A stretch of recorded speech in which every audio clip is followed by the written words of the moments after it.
ಇಲ್ಲಿಯವರೆಗೆ ವಿರಾಟ್ ಹಠಾತ್ತನೆ ತಿರುಗಿದ ಕಾರಣ ಕಾವ್ಯ ತನ್ನನ್ನು ತಾನು ನಿಯಂತ್ರಿಸಿಕೊಳ್ಳಲಾರದೆ ನೇರವಾಗಿ ವಿರಾಟ್ ಬಳಿ ಬೀಳುತ್ತಾಳೆ. ಬೇಡವೆಂದರೂ ವಿರಾಟ್ ಬಳಿಯೇ ಮಲಗಬೇಕಿತ್ತು. ತಡರಾತ್ರಿಯಾಗಿದ್ದರಿಂದ ಸ್ವಲ್ಪ ಹೊತ್ತಿನಲ್ಲಿಯೇ ನಿದ್ದೆಗೆ ಜಾರಿದಳು.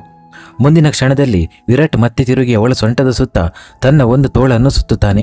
ಇಬ್ಬರೂ ಗಾಢ ನಿದ್ರೆಯಲ್ಲಿ ಬಿಗಿಯಾಗಿ ಹಿಡಿದುಕೊಂಡು ಮಲಗಿದ್ದರು. ಮುಂದುವರಿದ ಭಾಗ. ಮರುದಿನ ಬೆಳಿಗ್ಗೆ ಎದ್ದಾಗ ಕಾವ್ಯ ಇಷ್ಟೊಂದು ಹತ್ತಿರ ಮಲಗಿರುವುದನ್ನು ನೋಡಿ ಏನು ಪ್ರತಿಕ್ರಿಯೆ ತೋರುತ್ತಾನೆ ಎಂದು ಗೊತ್ತಿಲ್ಲ. ಇತ್ತ ಭಾರತದಲ್ಲಿ ಎಲ್ಲರೂ ನಿದ್ರಿಸುತ್ತಿರುವಾಗ ಅಮೆರಿಕದಲ್ಲಿ ವಿವೇಕ್ ಇಡೀ ದಿನ ಅವನಿಯನ್ನು ಹಿಂಬಾಲಿಸುತ್ತಿದ್ದನು. ಅವಳ ಕಾಲೇಜಿಗೆ ಹೋಗಿ ನೋಡಿದನು. ಕಾಲೇಜು ಮುಗಿದ ಮೇಲೆ ಅವಳು ಪಾರ್ಟ್ ಟೈಮ್ ಕೆಲಸ ಮಾಡುವ ಸ್ಥಳಕ್ಕೆ ಹೋಗಿ ನೋಡಿದನು. ಅವನು ಎಲ್ಲವನ್ನು ತುಂಬ ಎಚ್ಚರಿಕೆಯಿಂದ ಮಾಡಿದ್ದರಿಂದ ಅವನಿಗೆ ಇದರ ಬಗ್ಗೆ ಸ್ವಲ್ಪವೂ ಅನುಮಾನ ಬರಲಿಲ್ಲ. ಅವನಿಯನ್ನು ಪಡೆಯುವ ಹುಚ್ಚು ವಿವೇಕ್ನ ತಲೆಯನ್ನು ಆವರಿಸಿತ್ತು. ಯಾವುದೇ ಬೆಲೆಗೆ ಅವನಿಯನ್ನು ಪಡೆಯಬೇಕೆಂದು ಅವನು ನಿರ್ಧರಿಸಿದ್ದನು.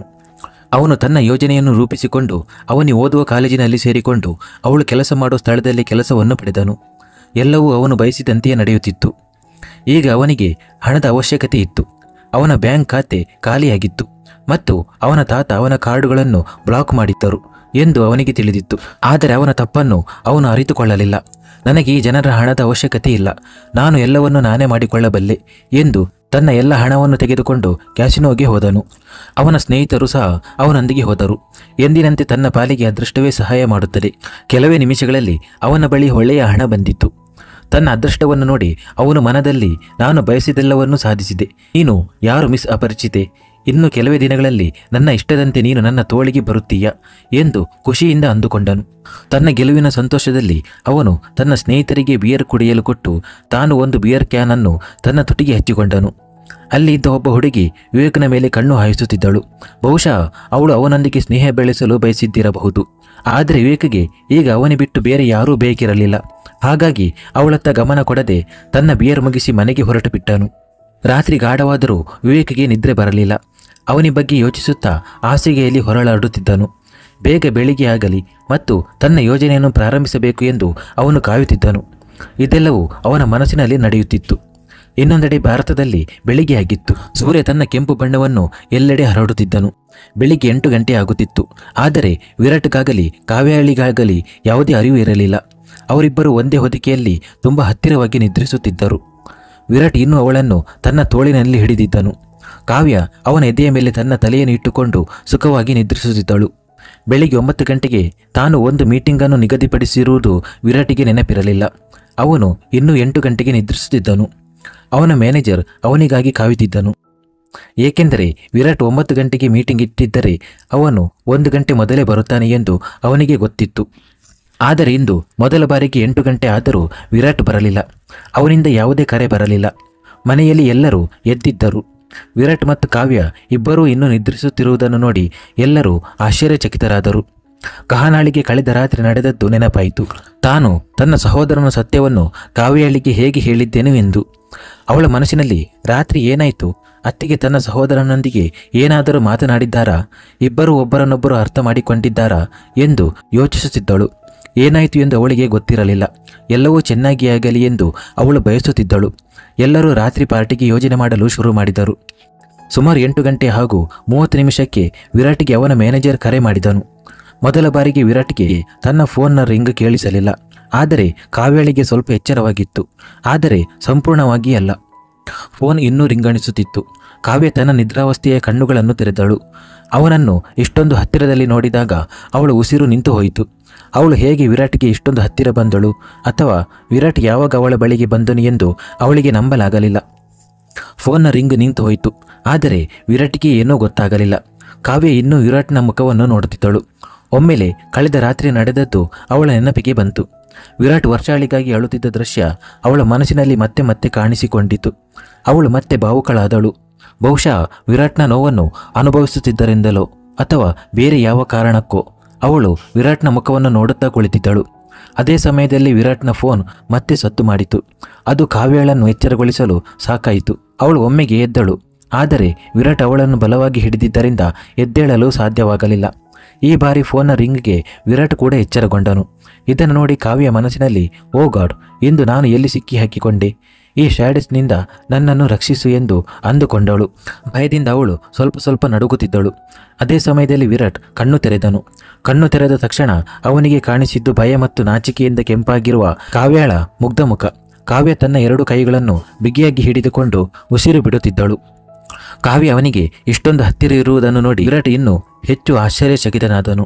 ವಾಟ್ ದಿ ಹೆಲ್, ನೀನು ಇಲ್ಲಿ ಏನು ಮಾಡುತ್ತಿದ್ದೀಯಾ ಎಂದು ಅವನು ಕಾವ್ಯಳ ಮೇಲೆ ಕೂಗಿದನು. ಕಾವ್ಯ ತನ್ನ ಕಣ್ಣುಗಳನ್ನು ಬಿಗಿಯಾಗಿ ಮುಚ್ಚಿಕೊಂಡಳು. ಆದರೆ ಮನಸ್ಸಿನಲ್ಲಿ ಕಾವ್ಯ ಈ ಶ್ಯಾಡಿಸ್ಗೆ ಹೆದರಬೇಡ, ಅವನು ಹೊರಗಡೆ ಮಾತ್ರ ಕೆಟ್ಟವನಂತೆ ಕಾಣುತ್ತಾನೆ, ಆದರೆ ಒಳ್ಳೆಯವನೇ ಎಂದು ಹೇಳಿಕೊಳ್ಳುತ್ತಿದ್ದಳು. ವಿರಾಟ್ ಇನ್ನು ಕಾವ್ಯಳನ್ನು ತನ್ನ ತೋಳಿನಲ್ಲಿ ಹಿಡಿದಿರುವುದು ಅವನಿಗೆ ಗೊತ್ತಿರಲಿಲ್ಲ. ನೀನು ಕ್ಯೂಡಿಯಾಗಿ ಹೋಗಿದ್ದೀಯಾ, ನನ್ನ ಹಾಸಿಗೆಯಲ್ಲಿ ನೀನು ಏನು ಮಾಡುತ್ತಿದ್ದೀಯಾ ಎಂದು ಅವನು ಮತ್ತೆ ಕೂಗಿದನು.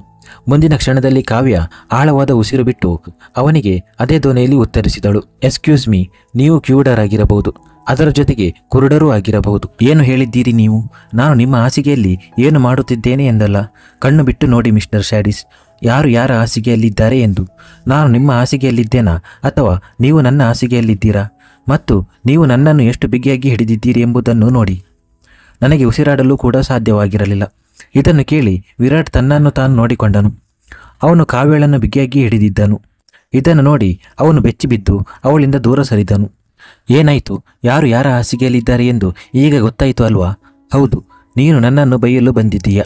ನೀನು ನನ್ನ ಹಾಸಿಗೆಯಲ್ಲಿ ಏನು ಮಾಡುತ್ತಿದ್ದೀಯಾ? ಕಾವ್ಯ ವಿರಾಟ್ನನ್ನು ಅನುಕರಿಸುತ್ತಾ ಹೇಳಿದಳು. ಅರೆ, ನಾನು ನನ್ನ ಸ್ಥಳದಲ್ಲಿಯೇ ನಿದ್ರಿಸುತ್ತಿದ್ದೆ. ನೀನು ರಾತ್ರಿಯಲ್ಲಿ ಯಾವಾಗ ಬಂದೆ? ಇಲ್ಲಿ ನನ್ನ ಹಾಸಿಗೆಯಲ್ಲಿ ಬಿದ್ದು ನನ್ನನ್ನು ಅಪ್ಪಿಕೊಂಡೆ ಎಂದು ನನಗೆ ಗೊತ್ತಿಲ್ಲ ಎಂದು ಅವನು ಹೇಳಿದನು. ಕಾವ್ಯ ಹಾಸಿಗೆಯಿಂದ ಎದ್ದು ತನ್ನ ಬಿಚ್ಚಿದ ಕೂದಲನ್ನು ಕಟ್ಟಿಕೊಂಡು ಹೇಳಿದಳು. ಈಗ ಏನು ಕಾಲ ಬಂದಿದೆ? ತಾವೇ ತಪ್ಪು ಮಾಡುತ್ತಾರೆ ಮತ್ತು ಇನ್ನೊಬ್ಬರ ಮೇಲೆ ಆರೋಪ ಹೊರಿಸುತ್ತಾರೆ. ಇದು ಒಳ್ಳೆಯದೇನು? ಕಳ್ಳನೇ ಪೊಲೀಸರಿಗೆ ಬೈಯುವಂತೆ. ಅವಳು ಸ್ವಲ್ಪ ಹೆಚ್ಚು ಕೋಪದಿಂದ ಹೇಳುತ್ತಿದ್ದಳು ಮತ್ತು ಮೂಲೆಯಲ್ಲಿ ನಿಂತ ವಿರಾಟ್ ಮೌನವಾಗಿ ಅವಳನ್ನು ನೋಡುತ್ತಿದ್ದನು. ಕಾವ್ಯ ಗೊಣಗುತ್ತಾ ಬಾತ್ರೂಮ್ಗೆ ಹೋಗಿ ಬಾಗಿಲು ಮುಚ್ಚಿಕೊಂಡು ನಿಟ್ಟುಸಿರು ಬಿಟ್ಟಳು. ಬಚಾವಾದೆ ಎಂದು. ಹೊರಗೆ ನಿಂತಿದ್ದ ವಿರಾಟ್, ಉಫ್, ಬಚಾವಾದೆ. ಇಂದು ಅವಳು ಯಾವ ಟ್ರಿಕ್ ಮಾಡಿದ್ದಾಳೆ ಗೊತ್ತಿಲ್ಲ, ಆದರೆ ನಾನು ಇಲ್ಲಿ ಹೇಗೆ ಬಂದೆ ಮತ್ತು ಅವಳಿಗೆ ಇಷ್ಟೊಂದು ಹತ್ತಿರ ಎಂದು ಯೋಚಿಸುತ್ತಿದ್ದನು.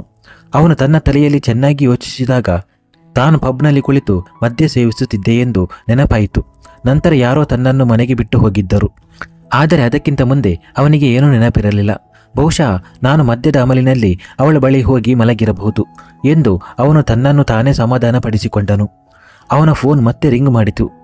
ವಿರಾಟ್ ಫೋನ್ ಕಿವಿಗೆ ಹಿಡಿದು ನೇರವಾಗಿ ಗಾರ್ಡನ್ಗೆ ಹೋದನು. ಏನು, ಈಗ ಬೆಳಿಗ್ಗೆ ಬೆಳಿಗ್ಗೆ ಯಾಕೆ ಕರೆ ಮಾಡುತ್ತಿದ್ದೀರಿ ಎಂದು ಅವನು ಕಿರುಚಿದನು.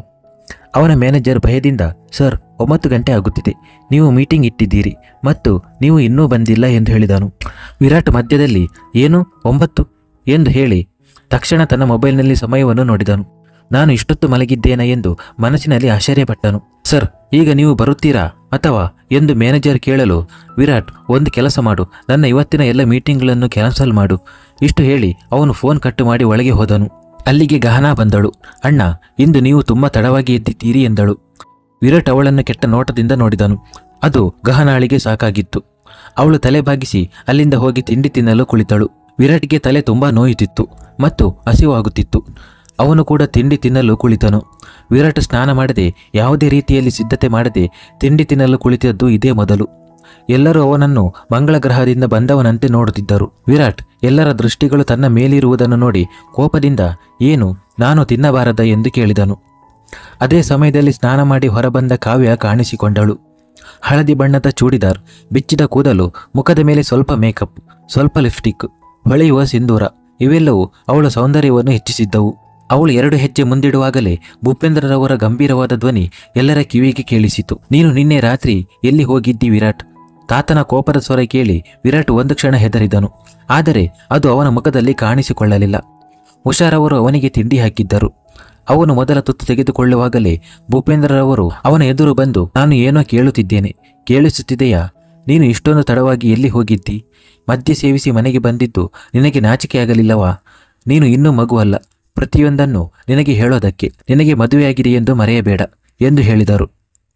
ವಿರಾಟ್ ತನ್ನ ತಟ್ಟೆಯಲ್ಲಿ ಚಮಚವನ್ನು ತಿರುಗಿಸುತ್ತಿದ್ದನು. ಅವನು ತನ್ನ ಕೋಪವನ್ನು ನಿಯಂತ್ರಿಸಲು ಪ್ರಯತ್ನಿಸುತ್ತಿದ್ದನು. ಆದರೆ ಅವನು ಒಮ್ಮೆಲೆ ತಟ್ಟೆಯಲ್ಲಿ ಚಮಚವನ್ನು ಎಸೆದು ಕುರ್ಚಿಯಿಂದ ಎದ್ದು, ಮದುವೆ ಮದುವೆ ಮದುವೆ ಎಂಬ ಪದದಿಂದ ನನಗೆ ಬೇಸರವಾಗಿದೆ. ನೀವು ಯಾವಾಗಲೂ ಇದನ್ನು ಏಕೆ ಮರೆಯುತ್ತೀರಿ? ಇದು ನನ್ನ ಇಷ್ಟದ ಮದುವೆಯಲ್ಲ, ನೀವು ನನ್ನ ಮೇಲೆ ಹೇರಿದ ಮದುವೆ. ನಾನು ಇನ್ನೂ ಮಗುವಲ್ಲ, ನಿಮ್ಮನ್ನು ಕೇಳಿ ಎಲ್ಲವನ್ನೂ ಮಾಡಲು. ನೀವು ಈಗಾಗಲೇ ನನ್ನ ಜೀವನವನ್ನು ಹಾಳು ಮಾಡಿದ್ದೀರಿ, ಇನ್ನು ಮಾಡಬೇಡಿ ಎಂದು ಕೂಗಿದನು. ಕಾವ್ಯ ಹಿಂದೆ ನಿಂತು ಇದನ್ನೆಲ್ಲ ಕೇಳುತ್ತಿದ್ದಳು ಎಂದು ಅವನಿಗೆ ಗೊತ್ತಿರಲಿಲ್ಲ. ವಿರಾಟ್ ತನ್ನ ತಟ್ಟಿಯನ್ನು ಬದಿಗೆ ಸರಿಸಿ ತನ್ನ ಕೋಣೆಗೆ ಹೋಗಲು ಹೊರಟನು. ಹಿಂತಿರುಗಿ ನೋಡಿದಾಗ ಕಾವ್ಯಳನ್ನು ನೋಡಿ ಅವನ ಕೋಪ ಇನ್ನಷ್ಟು ಹೆಚ್ಚಾಯಿತು. ಅವನು ಕೋಪದಿಂದ ಕಾವ್ಯಳ ಕಡೆಗೆ ಹೆಜ್ಜೆ ಇಟ್ಟನು. ಮುಂದುವರಿಯಿತು.